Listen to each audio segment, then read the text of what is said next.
자, 흰남노는 뭐 바람 그리고 비 모두 20년 만에 가장 강하게 몰고 오는 태풍이 될 거라고 예측이 되고 있는데 태풍 전문가를 지금 연결해서 지금 상황 또 이렇게 유례없이 센 태풍이 오는 이유를 한번 들어보겠습니다. 울산과학기술원 도시환경공학과 차동현 교수 전화로 연결돼 있습니다. 나와 계시죠? 네, 안녕하십니까? 네, 안녕하십니까. 제가 본격적으로 시작하기 전에 지금 하나 사진, 지도를 하나 좀 볼 텐데요. 저희가 아까 조소희 기자, 제주에 있는 조소희 기자 연결했을 때도 조소희 기자가 현재 제주가 좀 고요해졌다라고 표현을 해줬거든요.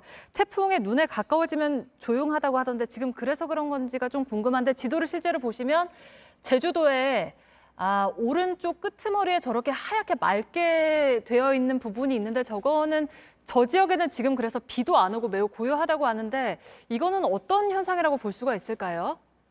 예, 일단 지금 태풍 흰남노의 눈이 기존에 이제 남쪽에 있을 때보다는 조금 더 약간 좀 흐려진 것은 사실인데요. 하지만 지금 그 제주도 약간 동쪽 해양에 있는 것은 맞고요. 지금 이렇게 비가 적게 오는 이유 중에 하나는 그 제주시 같은 경우에는 이제 북쪽 바람이 불고 있기 때문에 비가 오는데 한라산이 어떻게 보면 바람막이 역할을 해줘서 그 풍화측에 있는 그 남쪽 지역에서 비가 좀 이제 음영 지역으로 좀 적게 오고 있는 그런 특징이라고 보면 될 것 같습니다. 또 눈이 약간 좀 이렇게 넓게 퍼진 것도 영향이 좀 있을 거라고 생각합니다. 네, 그러면은 뭐 어느 정도의 시간 동안 저렇게 유지가 되는 걸까요? 지금 흰남노가 상당히 지금 속도가 한 시속 30km 정도이기 때문에 얼마 안 있어서 한 시간 정도 이후면 이제 다시 또 동진하기 때문에 그 현상은 좀 해소될 거라고 생각됩니다. 네, 알겠습니다. 지금 교수님께서는 울산에 계실 텐데 울산은 지금 상황이 어떻습니까? 네, 저희도 아까 한 시간 전부터 좀 비가 상당히 강하게 오고 있고요. 네. 또 바람도 상당히 좀 거셉니다. 제가 지금 학교에 있는데요. 지금 못하고요. 저희가 이제 학교가 이제 영남 알프스 근처에 있다 보니까 산악 효과가 좀 많이 나서 시간당 한 30mm 이상 호우가 내리고 있습니다. 아시는 것처럼 울산이 매미, 그다음에 2016년 차바, 그다음 2020년에 마이삭 하이선 효과를 영향을 받아서요. 주민들이 상당히 좀 조심하고 있는 상황입니다. 네, 좀 다 모든 분들이 좀 안전한 곳에 계시면 좋겠는데 그 태풍 경로를 지금 보면 제주 쪽은 뭐 자정 지나서 지금 성산 쪽에 가장 근접해 있다고 하고 또 이제 새벽 2시, 4시쯤에는 전남 완도 광주 쪽에 가장 근접할 거라고 하고 5시쯤에 경남 통영에 상륙을 할 거다라고 기상청은 내다봤는데 지금 예측대로 움직이고 있다고 보십니까? 어떻습니까? 네, 지금 말씀하신 것처럼 제주도 동쪽 해상에 지금 흰남노가 통과하고 있고요. 강도도 940 헥토파스칼, 초속 47m인 상황입니다.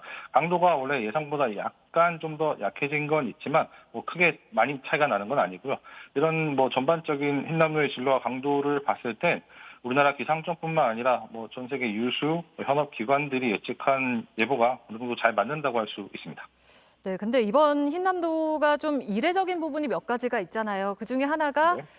말씀하신 것처럼 태풍 강도는 거의 그대로인데 속도는 계속 빨라지고 있단 말이죠. 이거는 어떤 이유라고 봐야 될까요? 예, 지금 말씀드린 것처럼 흰남노가 한 시속 30km 정도의 이동 속도를 갖고 있는데요. 이는 좀 상당히 빠른 거죠. 평균적으로 한 15km 정도의 이동 속도를 우리 그 남쪽에서부터 갖고 있는데 우리나라는 원래 좀 빨라지는데 이례적으로 좀 더 빠른 상태입니다.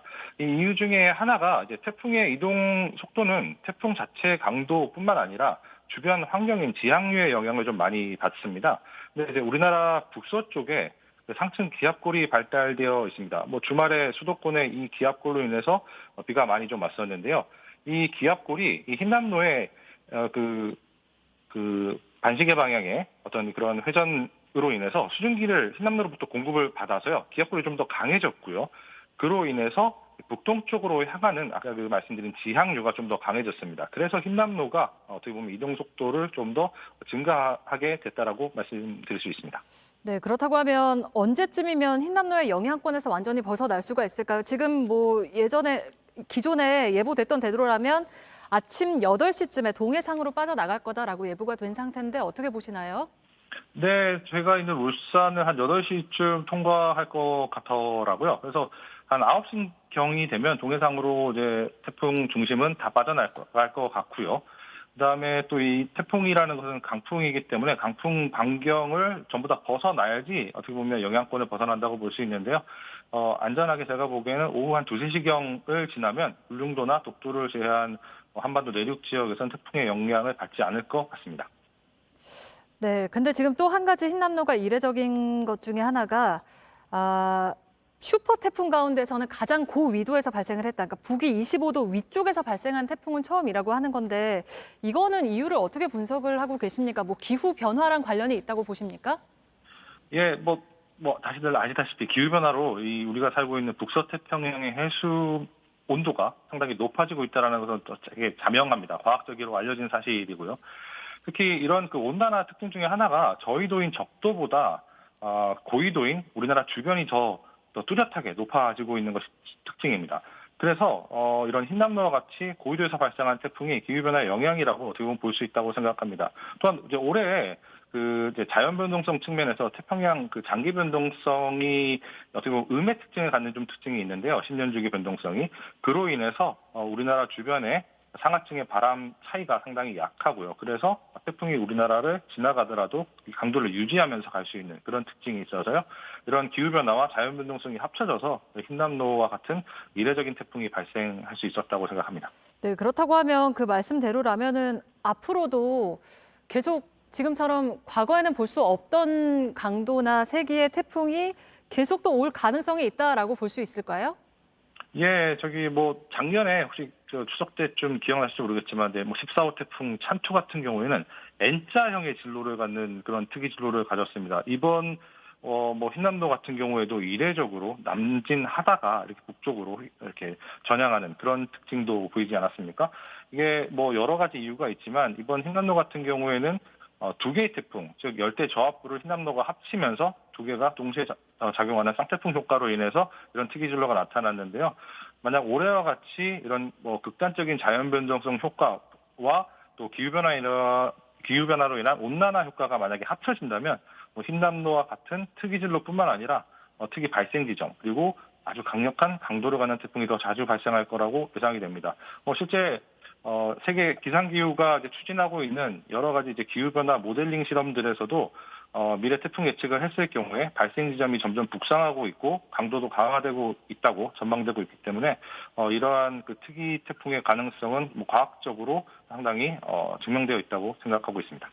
네, 그러면 지금 아마 시청자분들께서 가장 궁금한 건 내가 있는 지역에 언제 가까이에 오고 또 어느 지역의 시간별로 어떻게 대비를 하고 조심을 해야 할지일 텐데 내일 오전까지의 경로를 다시 한 번만 좀 정리를 해 주실까요?